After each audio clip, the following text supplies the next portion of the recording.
Good afternoon, everybody.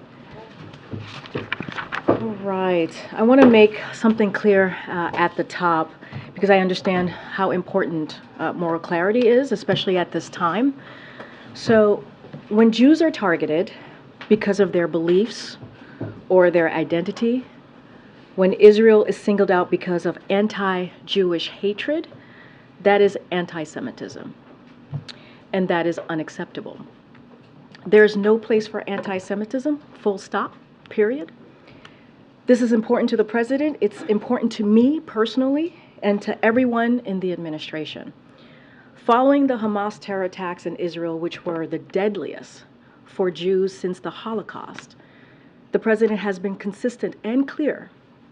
We must all do our part and forcefully speak out against anti-Semitism.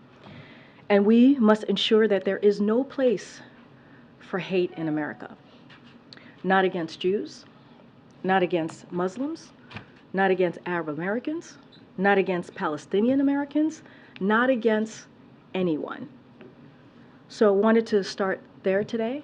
And with that, I'd like to call up my colleague, Admiral John Kirby, to take any additional questions that you have on Israel or any other foreign policy questions that you have. He agreed to come back today. And so thank you, Admiral, for being here. Yes, ma'am. Thank you very much. Good afternoon, everybody. I don't have a whole lot of new information here, but I do want to just stress that the President continues to get briefed regularly by his national security team on what's going on in the Middle East. As you know, he spoke with Prime Minister Netanyahu yesterday. Again, continuation of this dialogue and conversation that he's having with the Prime Minister as things unfold there. And of course, we still have Ambassador Satterfield on the ground, continuing to work to try to get humanitarian aid in and to get safe passage for people out. I don't have a lot of progress on either front to speak to today. Unfortunately, there were no more trucks that got in, and we haven't, again, secured passage for folks out, but we're obviously working that very, very hard, as well as the hostage piece. So not a lot to update you on there. Just a real quick note on the state visit. Because I'm certain I'm going to get asked, but yes, we expect the situation in the Middle East to come up in the conversations with Prime Minister Albanese tomorrow. The President's looking forward to the state visit. There is an awful lot on the plate with this important ally and key partner in the region. I just want to quickly blow through, if I could, highlighting some of the key initiatives that we're going to be announcing. The leaders will have more detail tomorrow, so I will probably not be able to go into more detail than what I'm going here with you today, but I just thought it'd be fair to give you a sense of some of the things they're going to be announcing. And I think the theme, the current running through this visit is really going to be on innovation. So they're going to be announcing new advanced technology cooperation, particularly on artificial intelligence. You might have seen the Prime Minister inking a deal with Microsoft on a $3 billion investment for AI. We welcome that. This tech innovation piece will also be highlighting a new space agreement that will allow U.S. companies to launch into space from Australia. So pretty exciting there. We're going to be committing to clean energy by building resilient, sustainable, and secure critical mineral supply chains. Secretary of Commerce was over at the embassy today talking about that and getting us closer to finishing that critical minerals piece. Obviously tackling the climate crisis, including by mobilizing funding for businesses across the region to transition to clean energy. Advancing connectivity across the Pacific through investments in undersea cable infrastructure and maritime infrastructure, enhancing our defense cooperation between us to include trilateral cooperation with Japan, and again, continuing to work on this AUKUS implementation. AUKUS, as you know, is the trilateral agreement between Great Britain, the United States, and Australia to provide for Australia a nuclear-powered but conventionally armed submarine capability. And then, of course, there'll be other deliverables as well. I won't belabor my time here, but very exciting visit. President and the First Lady are very much looking forward to it. Lots to discuss, lots going on in the world, and we're excited about it. Go ahead, Dan. Thanks, Karine. Thank you, Admiral. French President Emmanuel Macron called today for Hamas to be added to the targets of the US-led coalition fighting the Islamic State group. Is that something that the White House would support? Well, we're just aware of these reports coming out from the LSA. I would say, first and foremost, we're focused on helping Israel go after Hamas right now, making sure they got the capabilities, the security assistance to go after Hamas. And we're certainly in discussions with our allies and partners. As you know, President Macron was on the call, actually 2 calls that the President has had with European leaders in just the last several days, and we'll continue those consultations. Thank you. I have 2 questions. Amnesty International said that they found evidence that Israel used white phosphorus in Gaza. Any confirmation from the U.S. on this? I cannot confirm that. And just now, as you know, the UN Security Council had a meeting. The Arab groups condemned killing civilians, but also said that we should support a peace process instead of sending weapons to Israel if we want to support Israel. Do you envisage a scenario whereby the hostages will be released, Hamas will be disarmed, and some kind of international conference will take place soon? I couldn't begin to speculate on that. Those are potential steps that haven't happened yet and may not happen. All I can tell you is we're going to continue to make sure Israel has the tools and the capabilities that they need to defend themselves.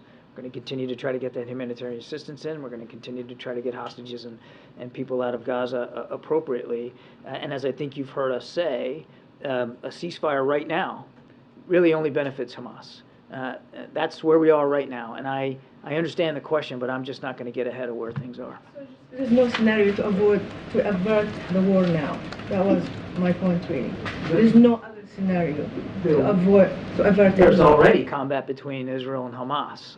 If what you're saying to avert a ground incursion, that is a question for the Israeli Defense Forces. They get to make the decisions about what operations they're going to conduct or not. We don't believe that a ceasefire right now we would believe that a ceasefire right now is only going to benefit Hamas. Thanks, Admiral. There's some reporting overnight that the U.S. is planning for mass evacuations of Americans if the war were to spread. Can you kind of give context of how likely you guys are viewing that scenario and whether this is very top-level planning or if there's some sort of granular detail that you guys are going into on this effort?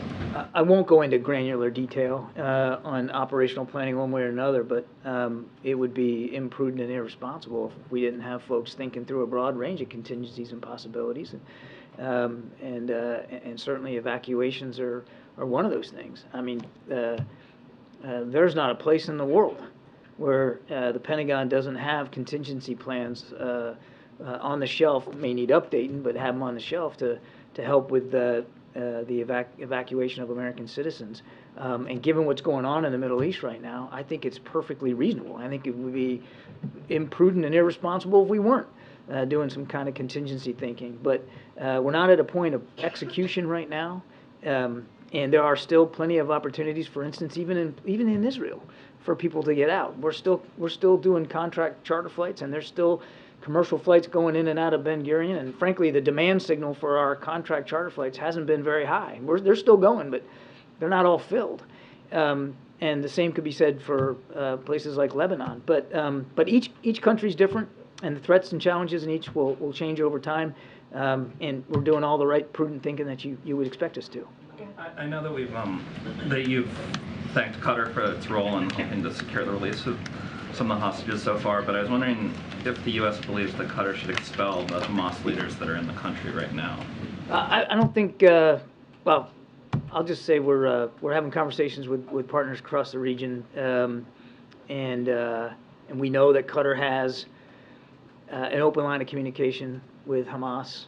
And as you saw, we thank Qatar for their support in helping get those 2 Americans out. I would just tell you that those discussions and those conversations are ongoing and critically important, and I think I need to leave it at that. Thanks, Admiral. Former President Obama shared some of his views about the conflict yesterday. One of the things he said was that the Israelis haven't done enough to avoid killing or injuring civilians as they seek to take out Hamas in Gaza. Does President Biden share that view? President Biden has, since the very beginning of this conversation, been talking to the Prime Minister, and we have been talking to Israelis at various levels, at the cabinet level and below, about what separates us from Hamas as two democracies, and that's respect for human life. That's abiding by the law of war. That's by doing everything you can to try to prevent civilian casualties and collateral damage, and that's an active conversation we continue to have with them. Urging them to be more respectful of human life? What exactly is the message that he's conveying? I think I just conveyed it. Okay, and then another thing that President Obama said is that the Israeli government's decision to cut off food, water, and electricity to a captive civilian population has the potential to erode global support for Israel. I'm wondering if President Biden agrees with that as well. He's been talking again to Prime Minister Netanyahu, and we've been speaking to the Israelis again since the very early hours of this 2 weeks ago.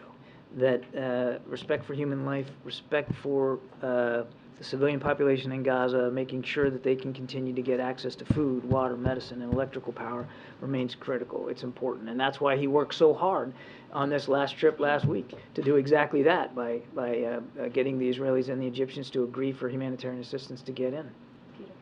Just to make sure we're all using the right numbers, 33 Americans dead right now. How many unaccounted exactly? 10. 10 total. Okay. Let me ask you again, the president, when he was departing the event that just took place a short time ago, was asked by a reporter if enough is being done to let aid out. He said, it's not going in fast enough. Who is the obstacle right now? What is the primary obstacle to the ability for that aid to arrive at the pace the president would be satisfied by? Yeah. I know it would be very tempting and satisfying for us to just sort of pin the tail on the donkey here, but there's a lot of factors at play here. If it was easy, my goodness, there'd be hundreds of trucks flowing in every day. It's a combat zone, Peter. It's a war zone. And that greatly complicates the ability to move safely and to the right recipients, the customers, that kind of humanitarian aid. So there's lots of players involved here. Hamas is obviously a player. Israel's a player. Egypt's a player. The UN is a player. And Ambassador Satterfield is working this as hard as he can. Unfortunately, today we haven't seen any trucks go in.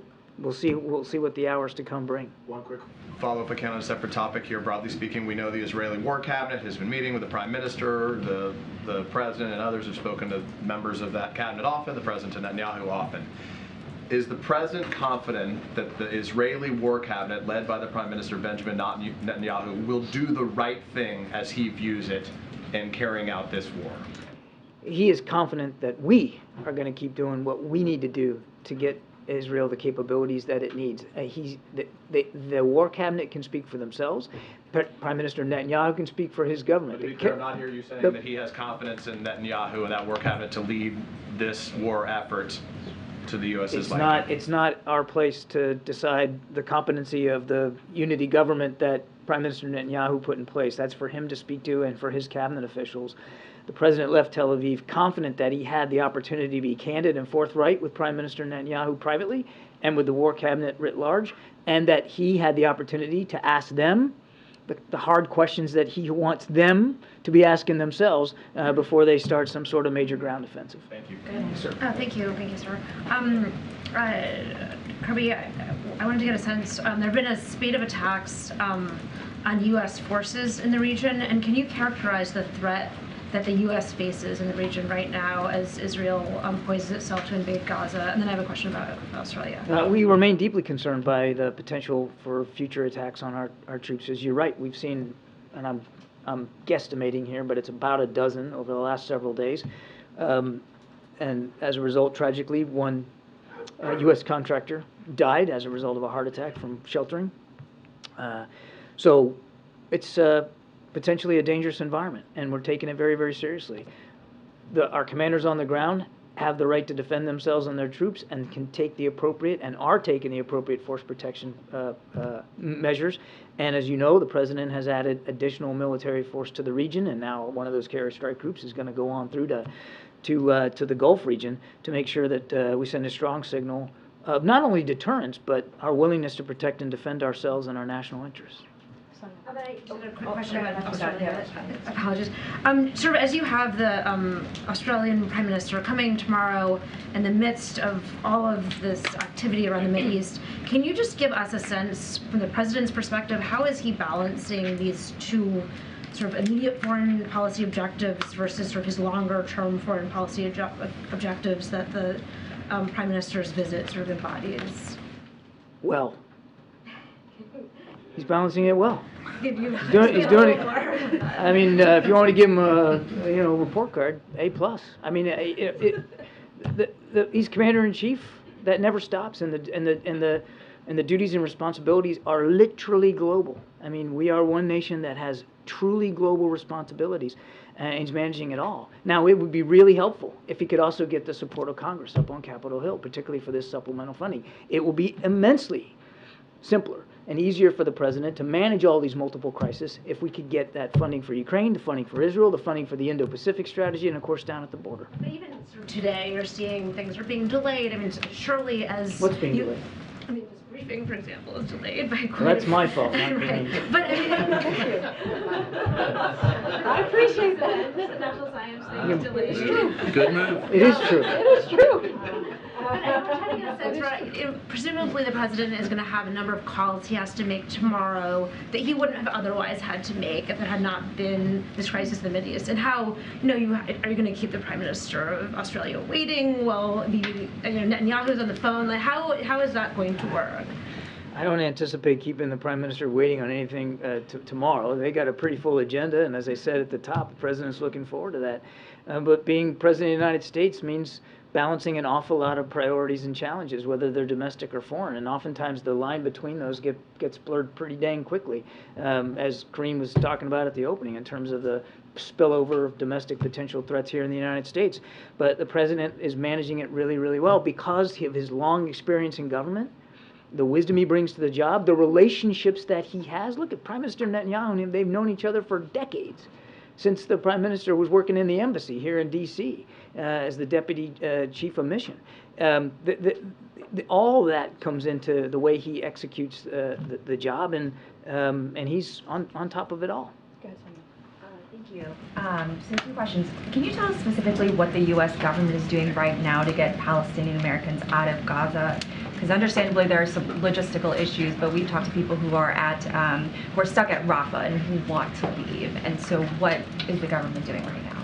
Again, this is something that Ambassador Satterfield is working really, really hard. I mean, obviously a prime focus for us is the several hundred Americans that we know are there. And actually, I don't know exactly how many are down at Rafah, but we know there are many American citizens down at Rafah that want to get out, and he's working that very hard. We also believe, and he's also talking to partners, particularly Egypt, about the possibility of others getting out through Rafah. Again, innocent civilians of many different nationalities, certainly Palestinians, that want to leave and should be allowed to leave an active war zone for their own safety and for the safety of their families. I wish I could tell you that we got the recipe cooked here and they're all going to get out at a certain time and place. I just don't have that right now. But I can assure you, and all of them, that we're working on this very hard in real time. And a second one. So the Gaza Health Ministry, obviously run by Hamas, said about 700 people were killed in an Israeli airstrike today. First of all, is that a figure that the U.S. government can verify? No. And I think he was right by you saying that the Ministry of Health is run by Hamas, and I think that all needs to be factored into anything that they put out publicly. Right. And this is sort of related to Nancy's question, but setting aside whether that 700 figure is correct or not, I'm wondering if the administration is having concerns that the Israeli response has been disproportionate in response to the obviously horrific attack that we've seen from Hamas. We're going to avoid trying to react to every single event on the battlefield. We all saw last week how quick reactions to events on the battlefield turned out to be inaccurate. So for our part, we're not going to jump to conclusions on every time there's a report of something. We're not going to react in real time, certainly to a conflict to which we are not a part in terms of being a presence on the ground. All I can do is say what I've said before, that we have and will continue to talk to our Israeli counterparts about the importance of avoiding and minimizing civilian casualties and respecting innocent life and trying to prevent collateral damage as they go after legitimate Hamas targets. I said this the other day, and I think your question prompts me to say it again because I think it's an important notion. This is war. It is combat. It is bloody. It is ugly, and it's going to be messy.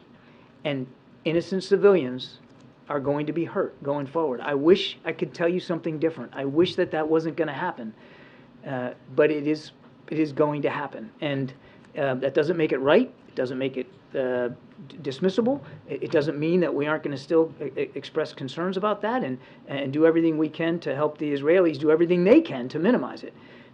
But that's unfortunately the nature of conflict. Thank you, Admiral. So going off your earlier exchange with Peter, to be clear, the U.S. cannot say if they're confident that Israel has a clear and achievable military plan? That is a question for the Israeli Defense Forces. You've said you've asked them tough questions, but has the U.S. set or discussed any possible red lines? No. And following on that, Secretary of State Antony Blinken had just said humanitarian pauses must be considered to protect civilians in Gaza. Can you expand on that? Can I expand on, I'm sorry? Secretary of State Antony Blinken said humanitarian pauses must be considered to protect civilians in Gaza. We want, as I said from the beginning, we want to see all measure of protection for civilians, and pauses in operation is a tool and a tactic that can do that for temporary periods of time. So does that mean that is not the same as saying a ceasefire? Again, right now, we believe a ceasefire benefits Hamas, a general ceasefire. And just to follow up on that, so could you clarify just a little bit how you would define the difference between a humanitarian pause? I mean, I think it's really, it's a question of duration and scope and size and that kind of thing. Got it. Okay. And then you said yesterday when asked about kind of what the future of Gaza might look like, that's something that the Israelis are going to need to figure out subsequently. And I think that they're exploring those questions about what governance in Gaza looks like long term. I just don't think that, and understandably, their focus is much more on the here and now and the operations. And does the U.S. have a view about the legality of a reoccupation of Gaza by Israel, and whether that's a temporary thing or a more permanent thing? I don't believe we've taken a position on that. Okay. Thank you. Do you believe that the current level of bombardment allows for the extraction or transfer of hostages?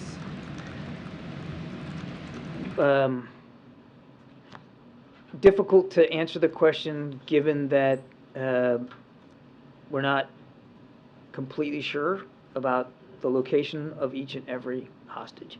And we're working to get more granularity on that. And we have seen now just yesterday another 2 got out. Now obviously that's just a tiny fraction of the pool that we think Hamas is holding. But we think the effort to continue to negotiate for the release of additional hostages is worth the effort. Obviously, we've got 4 now families who are going to get reunited. That's a good thing, and we think that work needs to continue. If a pause rather than a ceasefire is what's necessary, how long do you think is reasonable to expect some of that information to be obtained? I couldn't begin to answer that question right now. And then Israeli officials have told CNN that they do not support any transfer of fuel into Gaza, which Hamas has said is required for any sort of deal to release hostages. Does the U.S. support that position? Separate and distinct from the hostage situation and what we're doing to try to get them out. I want to be careful that I'm not talking about the specifics of the conversations that are going into getting these people out, lest I say something that makes it harder to do it in the future. Put that aside for a second. We have said, continue to say, that fuel is an important commodity for life and sustainment in Gaza for the Palestinian people that are still there. And we know that fuel is a precious commodity that's running out, and you need it for generators in hospitals. You need it to run the desalination pumps so that you can drink fresh water and not seawater. All of that is important. And so we're going to continue to work with partners in the region. We're going to continue to push for fuel to get in. Now, look, that said, I said this again yesterday, we certainly understand Israeli concerns about the possibility for Hamas to abscond with fuel and use it for their own purposes and not allow it to be used in hospitals and desalination plants. We understand that. That is a legitimate concern, no question about it, which is why, again, Ambassador Satterfield is on the ground working this so hard. There's a balance here that has to be achieved. Obviously, we haven't achieved it yet, but we still believe, just in general, that fuel needs to be able to get into the people of Gaza. Katie. Oh, thanks. Of the 10 that are presumed, missing or hostages, can you tell us whether or not all 10 are presumed to be hostages, or are some still missing? What's the percentage? We don't know. They're not accounted for. Some could be hostages. Some could unfortunately be dead. We don't know. That's why they're still in the unaccounted for category. And then just to pivot back, because lines get blurred on everything, the Australian Prime Minister has a meeting with President Xi of China scheduled for next month. So I'm just wondering how much is countering China expected to come up tomorrow? And also just what is the position on having such an important ally that needs to do business, as we also do, with China? Oh, I think we fully support and understand that the Prime Minister wants to meet with President Xi and travel to Beijing. We have traveled to Beijing, 3 cabinet secretaries and Special Envoy Kerry. Of course, Jake Sullivan's going to be having, and the Secretary of State's going to be having meetings later this week with their Foreign Minister, Wang Yi. So conversations with the Chinese and keeping the lines of communication open is really important. The President has said that many, many times. And of course, Australia's, their relationship with China is incredibly important to them as well to manage it. Now, to your first question, there's no question in my mind that the challenges and the opportunities in relations with the PRC will be on the agenda tomorrow. No question about that. Thank you. John, does the administration agree with the UN Secretary General's statement today that the Hamas attacks, quote, did not happen in a vacuum?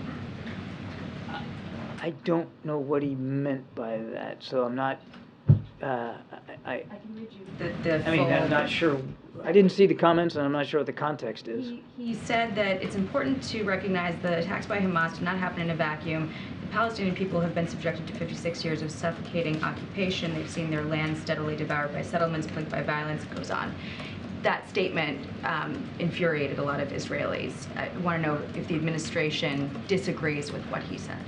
The President has spoken very clearly, and I think very forcefully, on who's to blame here for October 7th. It's Hamas. It's not the Israelis. It's not the innocent Israeli people that were slaughtered going to a music festival. It was Hamas. They planned this thing for many months, maybe even as long as a year. Hamas is to blame. Hamas is to blame. On that note, is the assessment still the same that Iran did not directly play a role in this attack? Because you had Senator Blumenthal saying over the weekend. I never said that Iran did not play a role. What we've said, and there's been no change, what we said, Jackie, is Iran is certainly complicit here.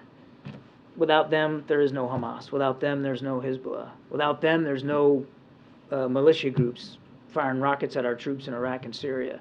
And as I said yesterday up here, we recognize Iran's monitoring all these events, and in some cases, they're encouraging some of these attacks. No question about it. Now, you talk about October 7th.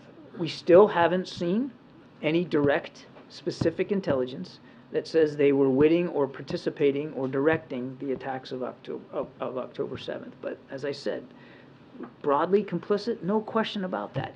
And I'm sure that our Israeli counterparts will, in due time, take a harder look at the intelligence picture and what might have been missed, what gaps there were, but I'll let them speak to that. Can you just speak to the shift in language we heard yesterday out of the Pentagon?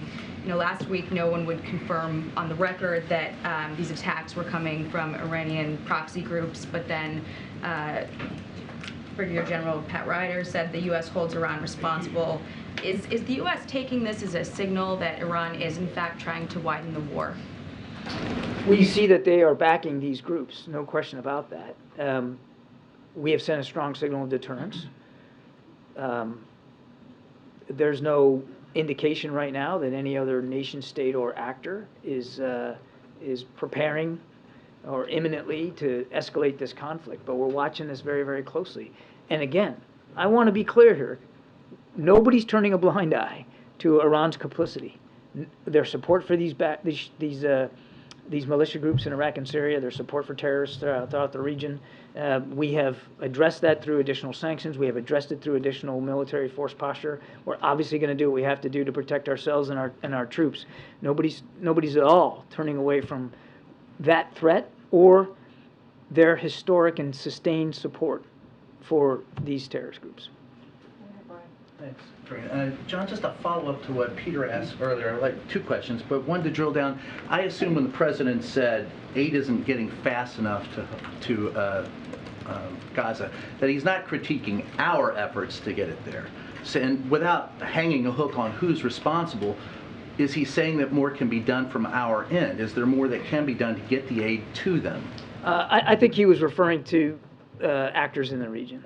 And then the second question is, it's for many years, you're going to meet with the Australian government, and they have supported the release of Julian Assange. Now, we haven't done so saying there were national security reasons, but for the reasons that he has been charged are basically the same efforts that many reporters use. So is there any change of heart in this administration's efforts to free Julian Assange? I won't be able to talk about extradition matters, Brian, and as you know, this is something...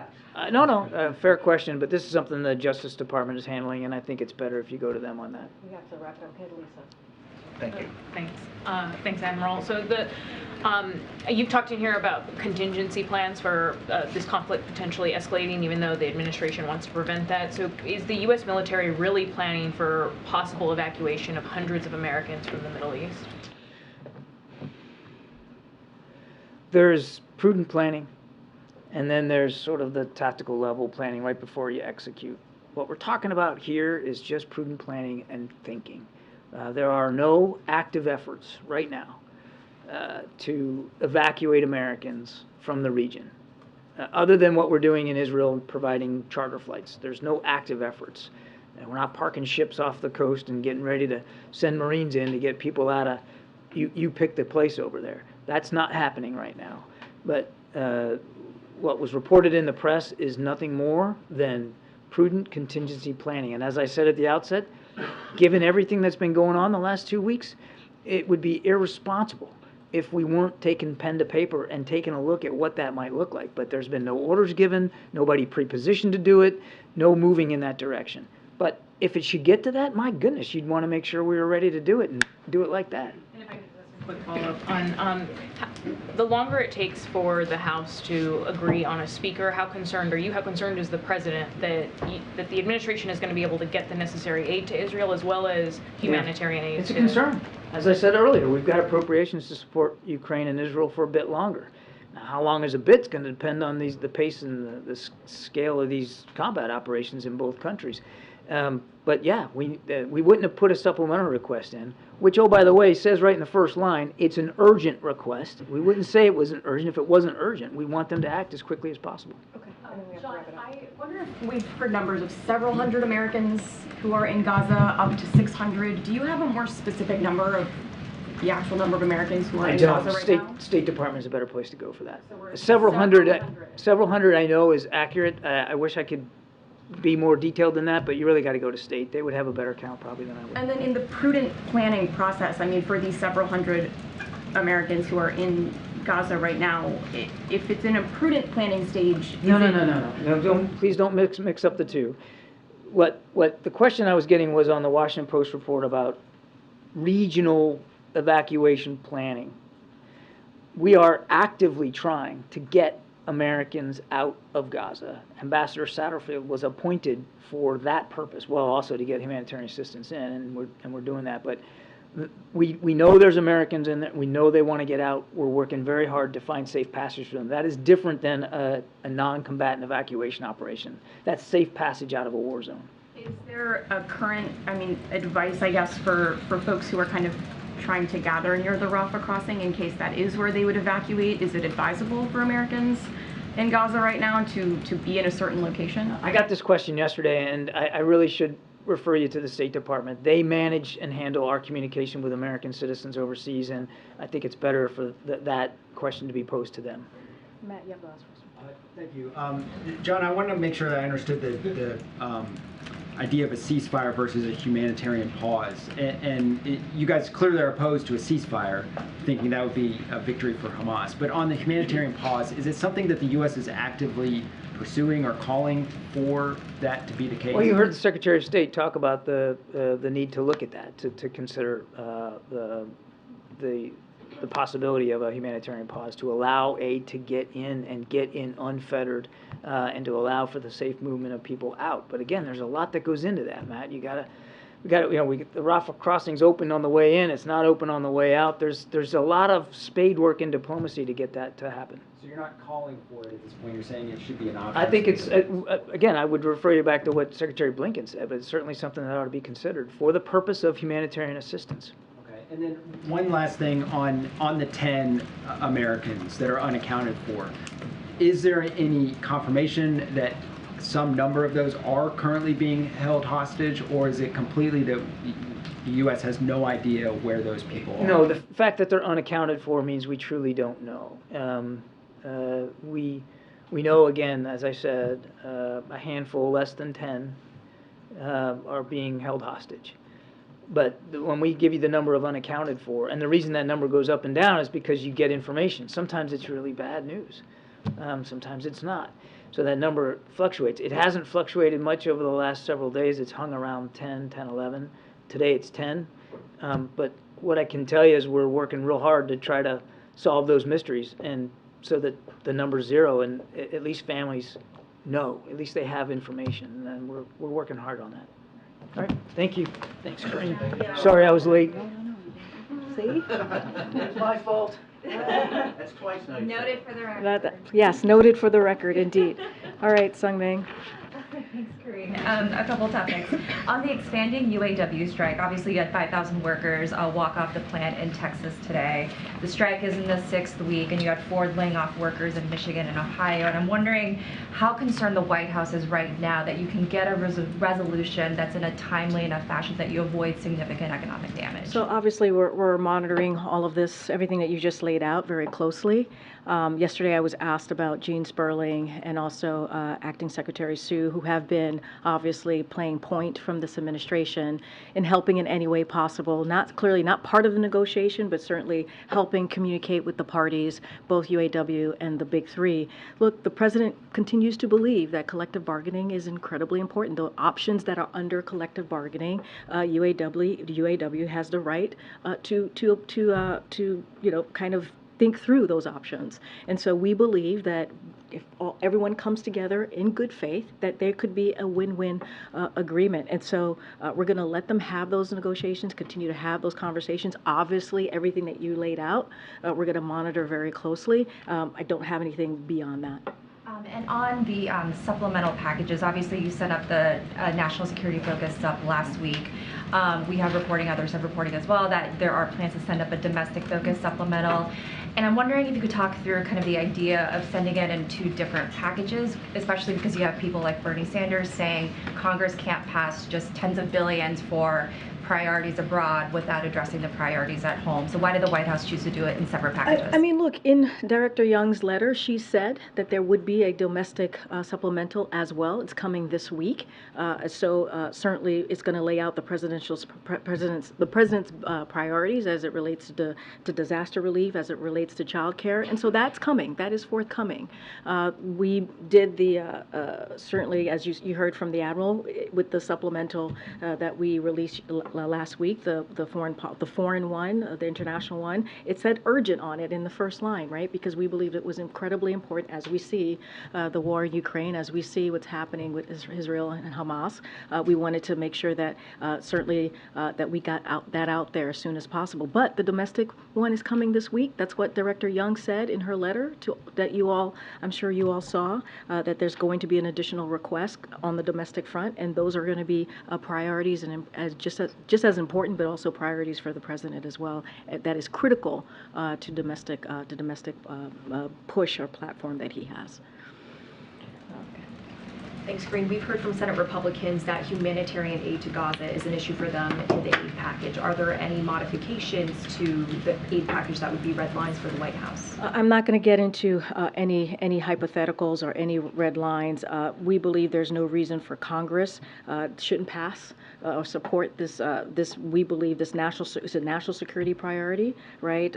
Which includes, as you know, critical aid to Ukraine as well, not just aid to what's happening to Israel with what's happening in the region. But we also believe there is strong bipartisan support. We've heard it from Mitch McConnell. We've heard it from McCall, right? Chairman McCall, you heard it from Chairman Turner. So we believe there is actually strong bipartisan support for this supplemental package that was introduced by the President last week, and we believe that there's no reason at all that Congress can't get it through. Does the President have any reaction to the reporting that Congressman Dean Phillips is going to be seeking the Democratic presidential nomination? I'm going to be careful from here. Not going to speak to electoral politics, upcoming electoral politics 2024. If one thing I would say outside of that is we appreciate the Congressman almost 100% support of this President as he's moved forward with some really important key legislative priorities for the American people. I just don't have anything to share on that on the 2024 from here. Go ahead, Kim. Republicans have selected Tom Emmer as their speaker nominee. I know you've said very often that the White House does not have a vote in this. Ad nauseum, I'm sure. Not involved in this process, but Emmer has been one of the more supportive Republicans for Ukraine aid across the board. Do you see that as a positive signal? I'm just not going to speak to their process. I'm sure there's more steps to go, right, before we get to the end here. I think it's important and critical that the Republicans in the conference get their act together, get their business in order, and figure out who's going to lead not just the conference, obviously be, since they have the majority in the House, have a speaker for the House. Just not going to get into it. I have said just moments ago, we have seen bipartisan support for the supplemental package that the President announced last week, that we announced that we spoke to last week. And so we believe that Congress should move forward with that. As it relates to their process and finding a speaker, that is up to them. We do not, as the President has said himself, just quoting him, we do not have a vote in that space. Go ahead, Brian. Just a follow-up, I know you don't want to talk about their process, but once the House picks a speaker, your process, considering the global situation, is this administration considered asking the House Speaker to speak before a joint session of Congress, or would you consider having them over to members of the GOP and the Democratic leadership in Congress over to the White House to talk about the situation, since you're asking for additional funds? Look, there are conversations that have been happening and will continue from this administration to folks on the Capitol. That has been happening via the director of OMB. That's been happening with the Legislative Affairs Office. Those conversations with congressional members have been ongoing as it relates to making sure we get this additional funding. And so that hasn't stopped. That's going to continue. We're going to continue to make sure that we talk to folks, whether in the Senate or in the House, about the critical importance about getting this aid, especially as we talk about our national security. And now we're going to announce pretty soon the domestic piece of this as well. So those conversations continue. That's never stopped, and they will certainly move forward with that, regardless, right? Regardless of what happens. But will the President become personally involved? I mean, the situation has been outlined here in the White House is how dire it is in the Middle East and how dire the situation is in Ukraine. So in order to sell it, or in order to make the deal, is the President willing to do it himself to talk to? We believe we have bipartisan support. We believe we have bipartisan support in the House and in the Senate to get this done. I just mentioned a couple of I just mentioned Chairman McCall, I mentioned Mitch McConnell. They've been very supportive of getting this moving forward. So we believe the bipartisan support is there, and there's no reason for Congress not to move forward. Go ahead, Karen. The President spoke with the families of unaccounted Americans 11 days ago. Are there any plans for him to have another conversation with those families? And if not him, can you talk about the contact between senior White House officials and those families right now? We're told that there has been daily communication. Yeah, I don't have anything to read out to you on any further conversations, so just don't have anything to share at this time on anything that's going to moving forward on as it relates to the President speaking again to those families. And how about people in the White House? Like, who is talking to I just don't have I don't have specifics. Obviously, we have had connection and conversations with them. I just don't have the specifics on who is talking to the families. Okay, Justin. Thanks, Karine. We're only a couple of weeks away from government funding also running out again. At this point, do you guys have a preferred strategy for how you'd like to see the government funding bill, the two supplemental requests go through? Do you want to see one sort of collective piece of legislation, or? So I don't have a direct process on that. But certainly, we want to see both of them get through, both the domestic supplemental, which we're going to announce this week, and obviously the urgent supplemental as it relates to our national security that we announced last week. Certainly, we think Congress should move forward with both of them. They should move forward on getting those passed. As I mentioned, as it relates to the national security request that we made with Ukraine and also Israel, we've seen bipartisan support. We don't believe there should not be a reason for Congress to move forward with that. Once we get the domestic supplemental request out there, obviously we'll have conversations with, as we are now, continue to have conversations with members of Congress to talk about that piece as well. But we want to see both of them move forward. They're both critical. They're both important. If you think about the domestic, we're talking about child care, right? We're talking about disaster relief fund, all incredibly important to the American people. When the negotiations were going on before, you guys referenced pretty frequently the deal that former Speaker McCarthy and the President had out of the debt ceiling talks. Yeah. Given the state of Republican leadership right now, do you guys still see that framework as sort of operative, or do you think we'll be starting sort of from square one when they go into the negotiations? So look, I'm not going to get certainly into hypotheticals from here, how the process is going to go.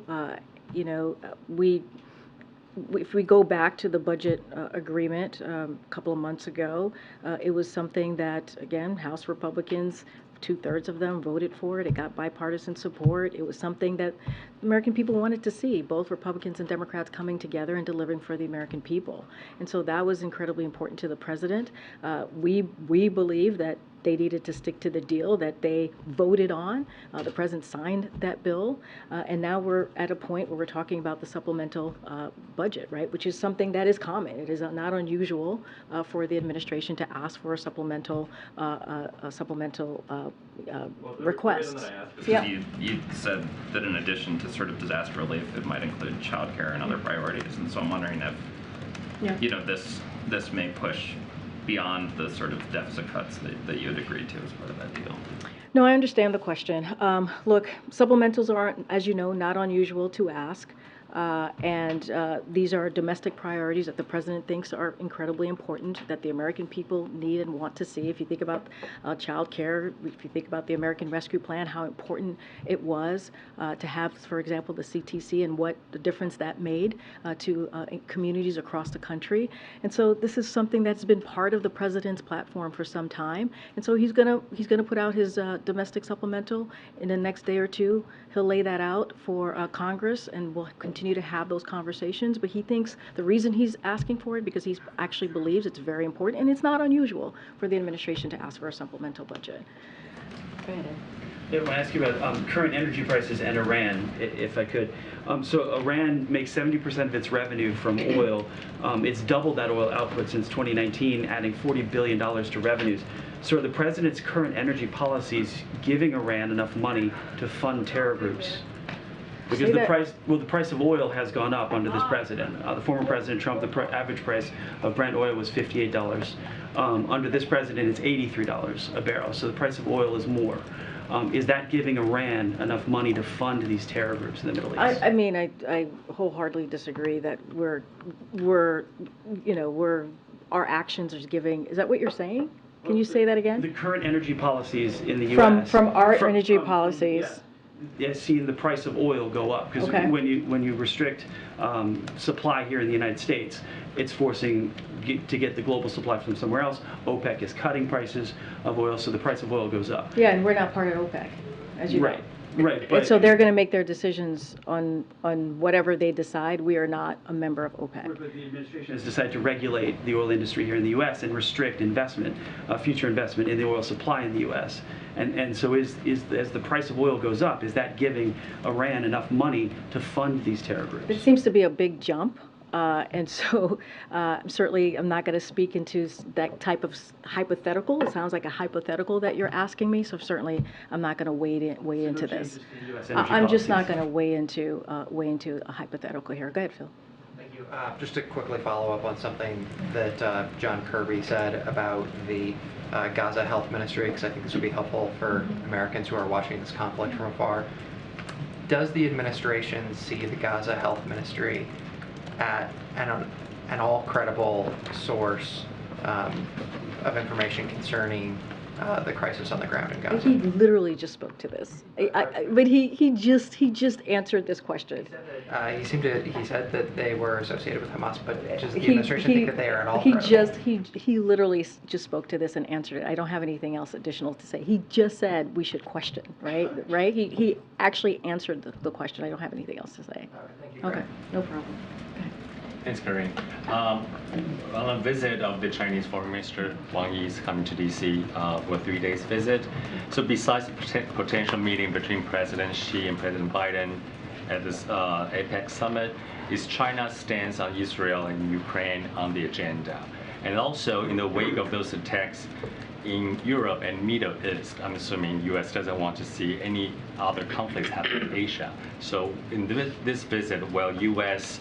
reiterate to Wang Yi that United States will not stand aside if China attacks Taiwan? So a couple of things just to say at the top. As you know, Wang Yi is going to be meeting with Secretary Blinken and also our National Security Advisor Jake Sullivan, and so it's going to happen. He's going to be in town on Friday, and so that's when those meetings are going to occur. This is about engaging face to face. You hear us talk about all the time how diplomacy, face to face diplomacy, especially as it relates to foreign policy, is incredibly important.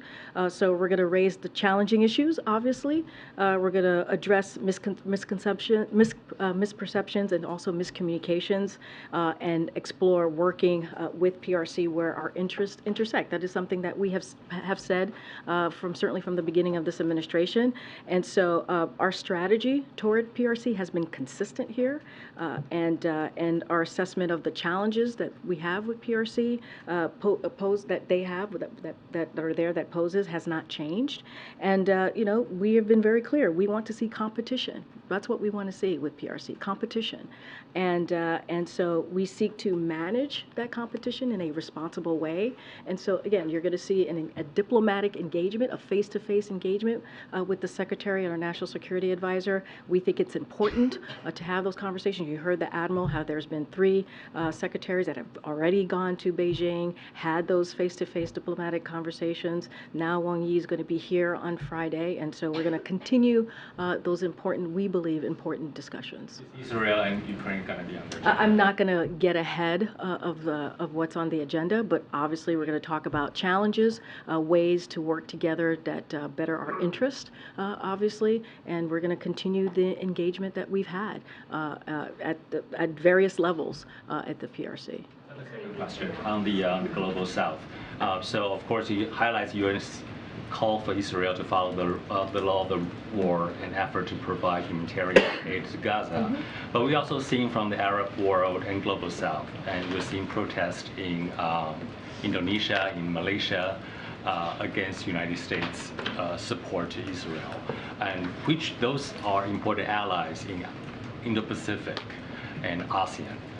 Is United States concerned about the strategy right now might alienate those allies that might be important in the Pacific? Yeah, we have important allies and partners across the globe, and we certainly, those relationships are very important. But the president and this administration has been very clear in our support for Israel and how we want to make sure that they are able to deal with a terrorist organization like Hamas and to protect their people, right? We have been very clear and make sure that humanitarian aid, as you've heard us say over and over again, gets into Gaza.